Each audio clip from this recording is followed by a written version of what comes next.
The hospital room smelled of antiseptic and false hope when my parents finally arrived. 3 days. 3 days I had been lying in this bed, tubes snaking from my arms, monitors beeping their mechanical lullaby, and they couldn't be bothered to visit their own daughter until the doctor called to say I was stable. They stood in the doorway now, looking uncomfortable and out of place, like they had wandered into the wrong room by mistake. "Oh, sweetheart," my mother said, her voice carrying that particular tone she used when she needed to appear concerned for an audience. "We came as soon as we could get away from the conference." The conference? Of course. There was always something more important than me. But as I looked at them, really looked at them, something had fundamentally shifted inside me. The accident, the brief moment when I saw my life flash before my eyes as my car skidded off that rain-slicked highway, had done more than nearly kill me. It had given me a crystalline clarity I'd never possessed before. I was 25 years old, and I was done. "Where's Aunt Sarah?" I asked, my voice hoarse from the breathing tube they'd removed that morning. My father straightened his tie, a nervous habit that had irritated me since childhood. Well, we told her we'd handle things from here.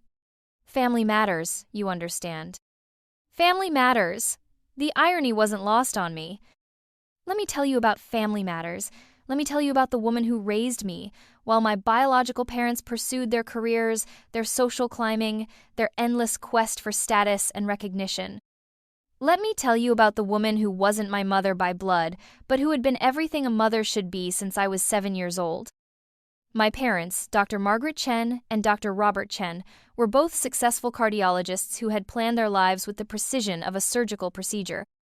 They had met in medical school, married at the optimal time for their residencies, and conceived me during a carefully calculated window that wouldn't interfere with their fellowship applications. I was an item on their life checklist, a necessary component of the perfect professional couple's image. But children, they discovered, were inconveniently demanding. They required attention at unpredictable hours, got sick at inopportune moments, and had emotional needs that couldn't be scheduled around hospital rounds and medical conferences. So, when my mother's sister Sarah Hun married, working as a teacher, living in what they considered a modest apartment offered to help, they gratefully handed me over. What started as occasional babysitting became weekends, then extended stays, until I was essentially living with Aunt Sarah and visiting my parents like a distant relative. By the time I was 10, I was spending maybe 1 night a week in my parents' pristine house, sleeping in a bedroom that felt more like a hotel room than a child's sanctuary. Sarah's apartment was small and cluttered with books, art supplies, and the comfortable chaos of actually living. She had painted murals on my bedroom walls, not the expensive, professionally designed nursery my parents had created, but whimsical scenes of forests and castles that she had drawn freehand while I watched.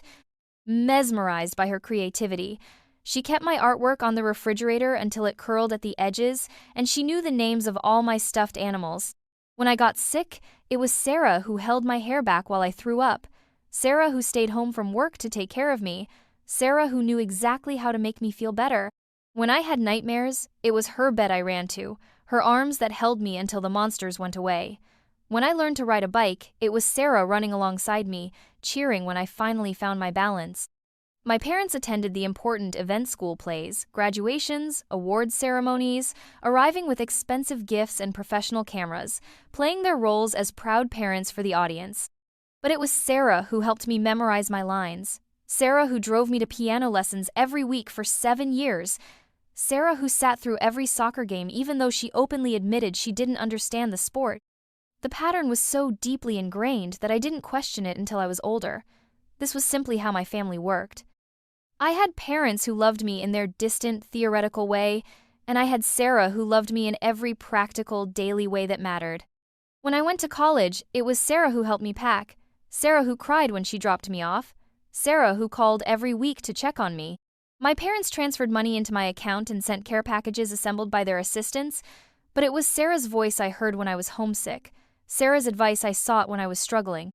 After graduation, when I got my first job as a graphic designer at a small firm, my parents expressed polite approval before launching into a discussion about how I could still go back to school for something more substantial. Sarah took me out to dinner to celebrate and told me how proud she was of my talent, how excited she was to see what I would create. The relationship wasn't perfect, nothing ever is. Sarah had her own life, her own struggles, her own moments of exhaustion from essentially raising a child she hadn't planned for. But she never made me feel like a burden. She never made me feel like an inconvenience or an obligation. She made me feel loved. My parents, meanwhile, continued to view me through the lens of their own ambitions and expectations. They introduced me to colleagues as our daughter, the designer, with a slight emphasis on the word that suggested mild disappointment. They asked about my salary, my benefits, my 5-year plan with the mechanical interest of people reviewing a business proposal. They attended my birthday dinners but spent most of the time networking with other diners or checking their phones for hospital pages. I learned to expect nothing from them emotionally, and they delivered on that expectation with remarkable consistency. The final straw came 6 months before my accident.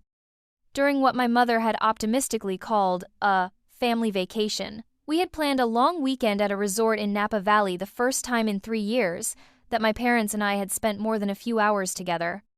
I should have known better than to expect anything different.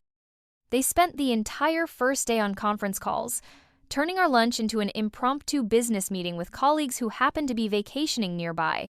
When I suggested we do some wine tasting, the entire point of coming to Napa, Father looked at me like I had proposed something frivolous and irresponsible.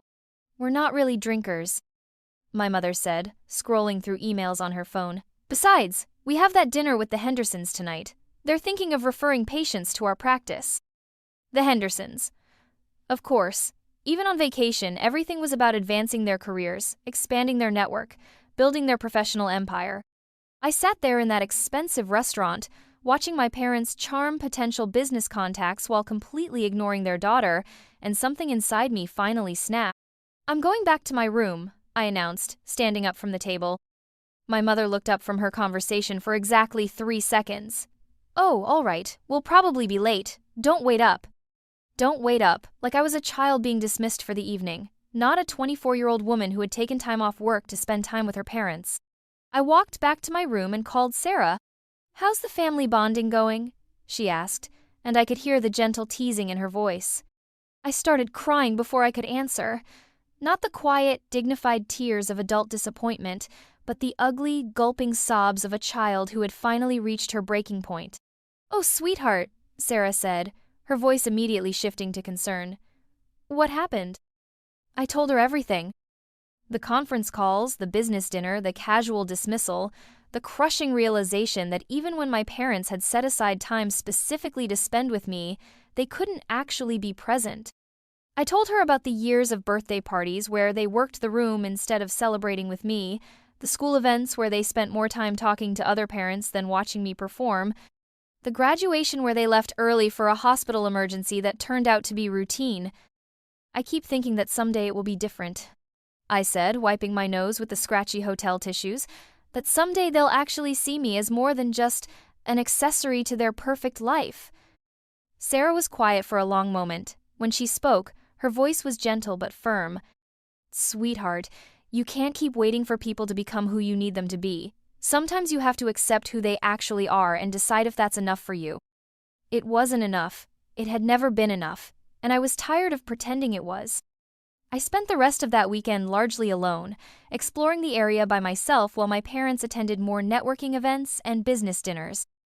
When we drove home on Sunday, they spent the entire 3-hour trip on speakerphone with their practice manager, discussing scheduling conflicts and patient referrals. I sat in the back seat like a child, invisible and unheard.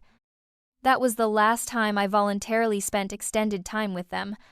I continued to attend the obligatory holiday dinners and birthday celebrations, but I stopped hoping for anything more. I stopped expecting them to change, stopped believing that they would ever prioritize me over their careers, stopped waiting for them to love me the way Sarah had always loved me. The accident hadn't created this clarity, it had simply crystallized it. Lying in that hospital bed, facing my own mortality, I had finally understood with perfect certainty what I had always known in my heart. My parents were incapable of being the parents I needed them to be. And more importantly, I was done trying to force them into that role. Sarah arrived at the hospital 20 minutes after I asked for her, slightly out of breath and carrying a bag of my favorite cookies from the bakery near her apartment. She took one look at my parents' stiff, uncomfortable postures and my own carefully neutral expression, and I watched understanding flash across her face. "How are you feeling, love?" she asked, moving to my bedside and taking my hand. Her fingers were warm and soft, and I felt some of the tension leave my body at her touch. "Better now," I said, meaning it completely. My mother cleared her throat. "Sarah, we appreciate you coming, but we can take over from here. We've already spoken with the doctors about Emma's discharge plan." Sarah's hand tightened slightly on mine. "What discharge plan?" My father consulted his phone, reading from what was obviously a prepared statement. "Emma will come home with us for her recovery period. We've arranged for a private nurse and consulted with our colleagues about the best rehabilitation specialists. We want to ensure she gets the highest quality care." The highest quality care? Like I was a patient, not their daughter. "Actually," I said, my voice steady and clear, "I'd like to go home with Sarah." The silence that followed was deafening. My parents exchanged the kind of look that couples develop after decades of Mariaga complex communication system of raised eyebrows and pursed lips that excluded everyone else in the room. "Emma," my mother said carefully, "you've just been through a traumatic experience. You need proper medical supervision and—" "I need to be somewhere I feel safe and loved," I interrupted. "I need to be with someone who actually wants me there, not someone who sees me as an obligation or a patient to manage." The words hung in the air like a challenge. My father's face had gone through several color changes, settling on an alarming shade of red. "That's ridiculous," he said. "Of course we want you. You're our daughter." Our daughter.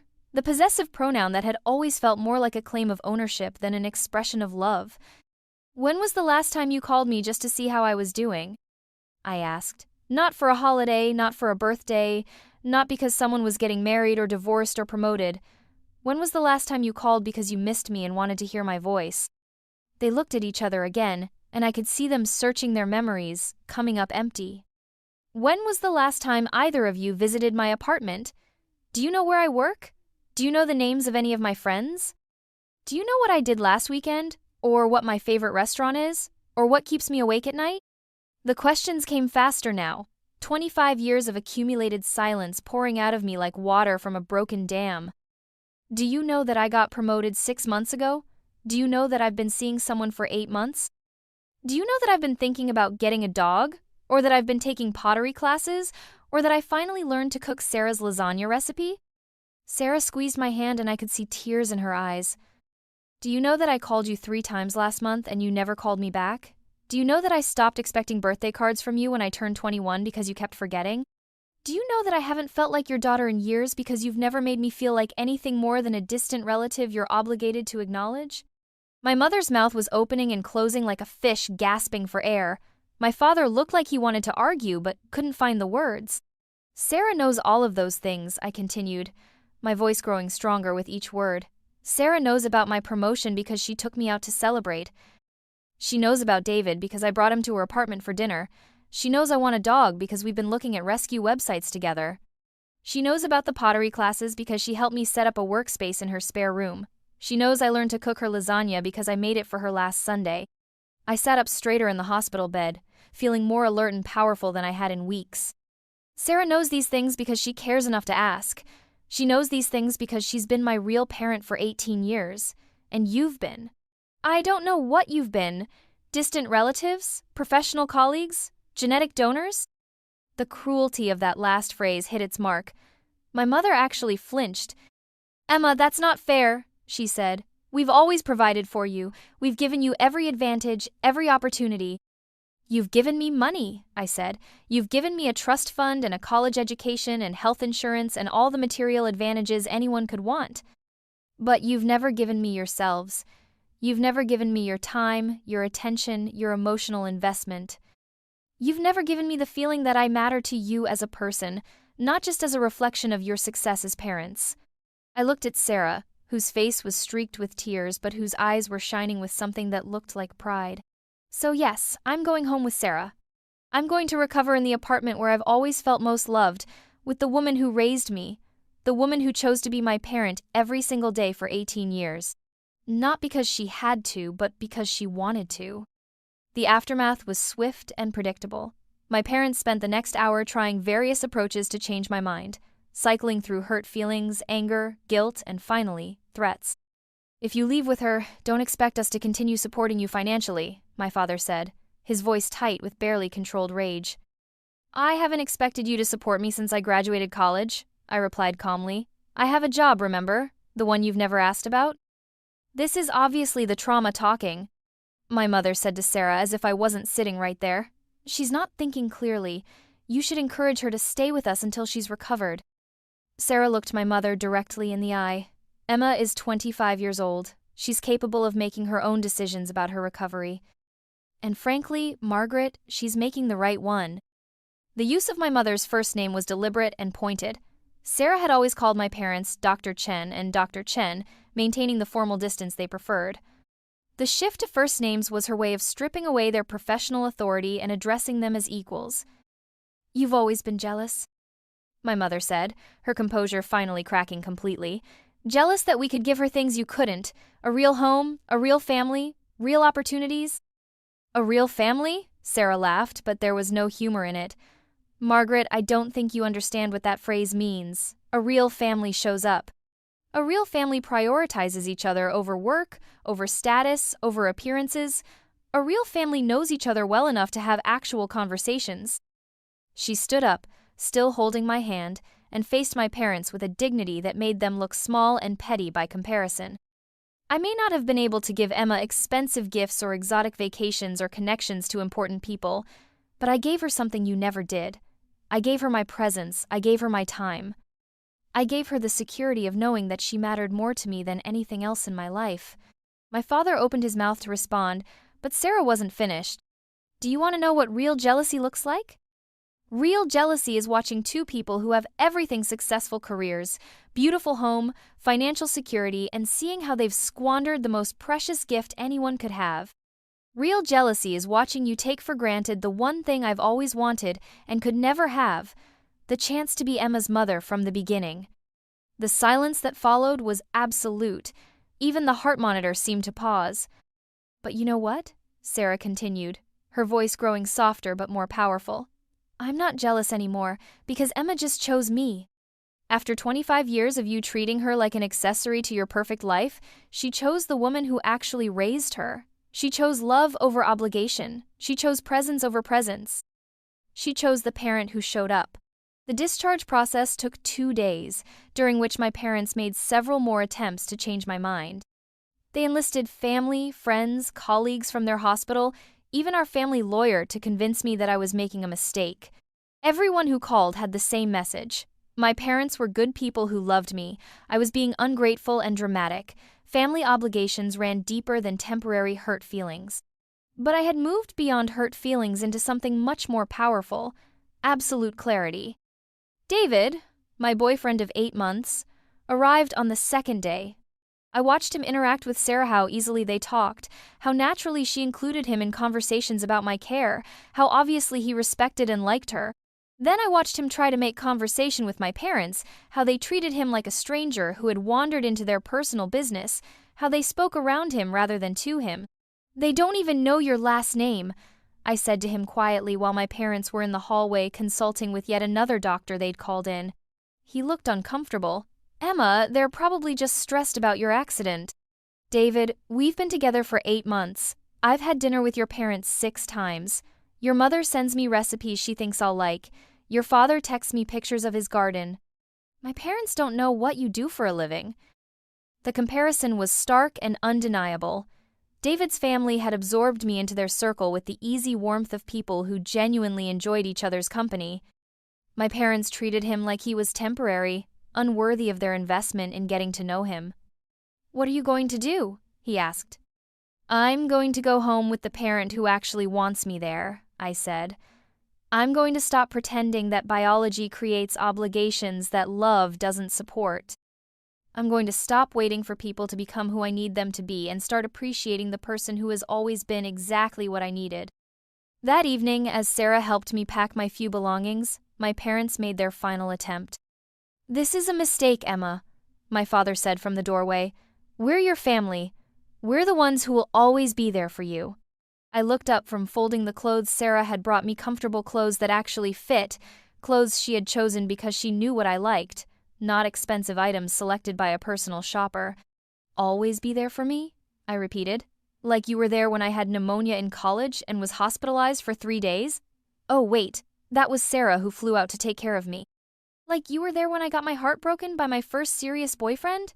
Oh, wait, that was Sarah who let me cry on her couch for a week and fed me ice cream. Like you were there when I was questioning my career choices and having anxiety attacks about my future? Oh, wait, that was Sarah who talked me through it and helped me find a therapist. I stood up, feeling stronger than I had since the accident. You're there for the big moments, the photo opportunities, the achievements you can brag about to your colleagues. But you've never been there for the small moments, the daily struggles, the ordinary needs that make up an actual life. You've never been there for me as a person, only as a reflection of your success as parents. My mother's face had gone very pale. We love you, Emma. We've always loved you. Maybe you have, I said, and I was surprised to find that I felt no anger anymore, only a deep, settled sadness. But you've loved the idea of me more than you've loved the actual me. You've loved having a daughter more than you've loved being parents. And that's not enough anymore. I picked up my bag and walked toward the door where Sarah was waiting. I'm going home, I said. I'm going home with my real mother. The first week of recovery at Sarah's apartment was a revelation, not because anything dramatic happened, but because of how utterly ordinary and peaceful it was. Sarah took time off work to stay with me, but she didn't hover or treat me like an invalid. She set up a comfortable space for me in the living room, stocked the kitchen with foods I actually liked, and created an environment where I could heal without feeling like a burden. We fell into the rhythm we'd had when I was younger. Quiet mornings with coffee and crossword puzzles, afternoon movies when I needed to rest, evening conversations about everything and nothing. She told me about her students, her book club, the man she'd been quietly dating for 6 months but hadn't mentioned because she didn't want to complicate my recovery. You're dating someone? I asked, surprised by my own surprise. For 6 months? She looked embarrassed. His name is Tom. He's a librarian. Very quiet, very kind. We met at a continuing education workshop. Why didn't you tell me? I don't know, she said, not meeting my eyes. I suppose I've gotten so used to putting your needs first that I forget I'm allowed to have my own life. The comment hit me like a physical blow. Sarah, you've sacrificed enough for me. You've put your life on hold for 18 years. You should be dating, you should be traveling, you should be doing whatever makes you happy. Raising you made me happy, she said simply. It was never a sacrifice. It was a choice I made every day because I couldn't imagine my life without you in it. That night, as I lay in the narrow bed in the room Sarah had always kept for me, I thought about choice. My parents had never chosen me in any meaningful way. They had conceived me as part of their life plan, raised me as an obligation, and maintained a relationship with me out of social expectation. Every interaction felt transactional, conditional, performed for an audience. Sarah had chosen me every day for 18 years. She had chosen to rearrange her life around my needs, chosen to love me without condition, chosen to be present for all the moments my parents had missed. She had chosen to be my mother in every way that mattered, and she was still choosing me now. 3 days into my recovery, my parents called. We've been thinking about what you said, my mother began, her voice carefully modulated. We realize we may have been distant. We'd like to work on our relationship. I was sitting on Sarah's couch, wrapped in the quilt she had made for me when I was 12, holding a cup of tea made exactly the way I liked it. Through the window, I could see the small garden Sarah tended in the courtyard, the herbs and flowers she grew because they made her happy. What would that look like? I asked. We could schedule regular dinners, my father said. Maybe once a month. We could make more of an effort to stay in touch. Schedule regular dinners. Make more of an effort. Even their apology was couched in the language of appointments and obligations. And in exchange? I asked. There was a pause. We don't understand. What would you want from me in exchange for making this effort? Another pause, longer this time. We'd want you to be part of the family again, to attend events, to maintain appearances. To maintain appearances? I repeated. Yes, that's what I thought. Emma, that's not what we meant. That's exactly what you meant, I said, my voice calm and clear. You want me to go back to being the convenient daughter who shows up for photo opportunities and doesn't make demands on your time or attention. You want me to pretend that scheduled monthly dinners are the same as actual parenting? You want me to be grateful for the effort you're willing to make, without acknowledging the effort I've been making my entire life to have a relationship with you? I looked around Sarah's apartment, at the walls covered with my artwork from elementary school, at the bookshelves filled with novels we'd read together, at the piano she'd bought secondhand when I expressed interest in music lessons. I'm done pretending, I said. I'm done accepting crumbs and calling it a feast. I'm done being grateful for the bare minimum of attention from people who should have been fighting for the chance to know me. Emma, please. I'm going to hang up now, I said. When you're ready to love me without conditions, without schedules, without expectations of what I owe you in return, you can call back. But until then, I'm going to stay here with the parent who chose me every day for 18 years. I hung up and turned off my phone. The confrontation I had been dreading came 2 weeks later.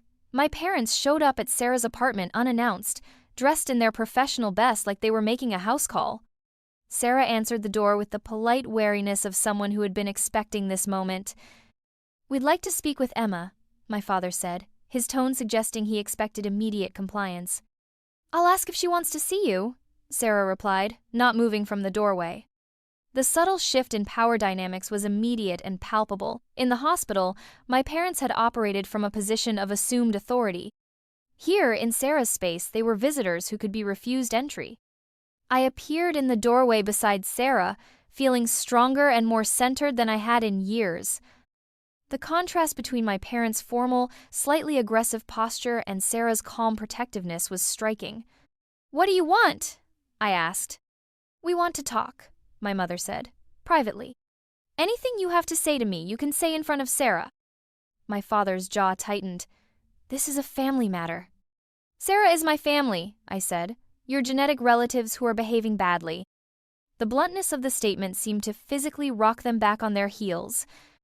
Emma, we've been patient with this phase, my mother said, her voice taking on the condescending tone she used with difficult patience. But this has gone far enough. You're being manipulated by someone who has her own agenda. Sarah spoke for the first time. What agenda would that be, Margaret? You've always resented us, my father said, addressing Sarah directly. You've always been jealous of what we could provide for Emma. This is your chance to finally steal her away from us. The accusation hung in the air like a toxic cloud. I felt my anger rise, but Sarah remained perfectly calm. I've spent 18 years loving your daughter and asking for nothing in return, she said. If that constitutes theft, then perhaps you should examine what you think you owned. She's our daughter, my mother said, her voice rising. Our flesh and blood. Yes, Sarah agreed. Your flesh and blood. Who you handed over to me when she was 7 years old because taking care of her interfered with your work schedule? Your flesh and blood, who you've seen maybe 50 days total in the past 5 years? Your flesh and blood, who you know so little about that you didn't even realize she was in the hospital for 3 days. Each fact landed like a physical blow. My parents stood there, caught between denial and defensiveness, unable to argue with the truth. We made mistakes, my father said finally. We're willing to admit that, but we're her parents. We have rights. Rights? I stepped forward, feeling the cold clarity that had become my constant companion since the accident. What rights? The right to ignore me for months at a time? The right to treat me like a business obligation? The right to show up when it's convenient for you and demand my attention and gratitude? I moved closer, and I saw something flicker in their eyes that might have been fear. Let me tell you about rights, I continued. Sarah has earned the right to be called my mother because she mothered me every day for 18 years. She has earned the right to my love and loyalty because she gave me hers without reservation. She has earned the right to make decisions about my care because she's the one who has always cared. I was standing directly in front of them now, and I could see my reflection in my father's glasses. You have the right to walk away, I said. You have the right to go back to your important careers and your professional success and your carefully curated life. You have the right to tell people that your daughter is ungrateful and selfish and has turned against you. You have the right to play the victims in this story you've created. My voice dropped to barely above a whisper, but every word was crystal clear. But you don't have the right to me. You gave up that right every time you chose something else over me. You gave up that right every time you treated me like an inconvenience instead of a gift. You gave up that right when you decided that being my parents was less important than looking like successful parents." The silence that followed was deafening. My parents stood there, their carefully constructed authority crumbling around them, faced with the consequences of 18 years of benign neglect. "Emma," my mother said finally, her voice small and desperate, "we love you." "I know," I said, and I was surprised to find that I meant it. "You love me the way you know how to love, but it's not enough. It's never been enough, and I'm done pretending it is." I reached for Sarah's hand, feeling her fingers intertwine with mine. "I'm going to build a life with people who choose me every day," I said. "People who show up, who pay attention, who love me enough to know me. You're welcome to be part of that life when you're ready to actually participate in it, but I'm not going to wait for you anymore." I turned and walked back into the apartment, leaving them standing in the hallway with Sarah. "The door will always be open," I heard Sarah say quietly, "but Emma is right. She deserves better than what you've been willing to give. We all do."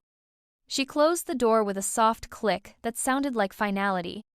6 months later, I was sitting in Sarah's kitchen, which had become our kitchen, helping her prepare dinner for Tom, David, and myself. The apartment felt alive in a way it never had when I was growing up, filled with the comfortable noise of people who genuinely enjoyed each other's company. Tom had turned out to be exactly what Sarah deserved: kind, intelligent, genuinely interested in her thoughts and feelings, and completely supportive of her relationship with me.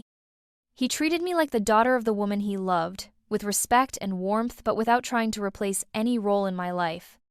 David fit seamlessly into our little family unit, bringing flowers for Sarah and helping with dishes without being asked. Watching him and Tom discuss their shared love of historical fiction while Sarah and I cooked, I was struck by how easy it was when people actually wanted to be together. "Are you happy?" Sarah asked quietly as we worked side by side. I considered the question seriously. My relationship with my parents remained distant but less toxic. They sent occasional texts and birthday cards, and I responded politely but without warmth.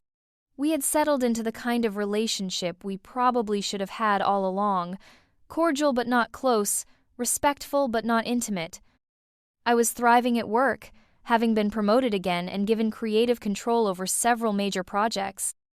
My pottery was getting good enough to display, and I had adopted a rescue dog named Mabel who was currently napping in a sunbeam by the window.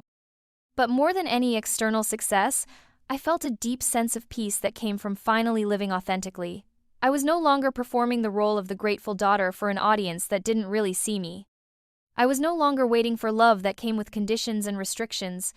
I was simply being myself, surrounded by people who liked exactly who I was.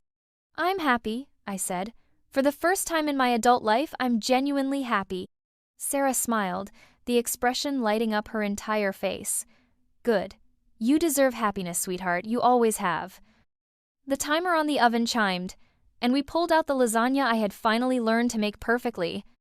As we called the men to dinner, as we sat around the small table sharing food and stories and laughter, I felt the profound satisfaction of being exactly where I belonged. My phone buzzed with a text from my mother. "Hope you're well. Dad and I were thinking of you." I read it, acknowledged the olive branch for what it was, and then put the phone away without responding. I was well.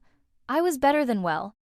I was loved, completely and unconditionally, by people who had chosen to love me. And for the first time in 25 years, that was enough. Actually, it was everything.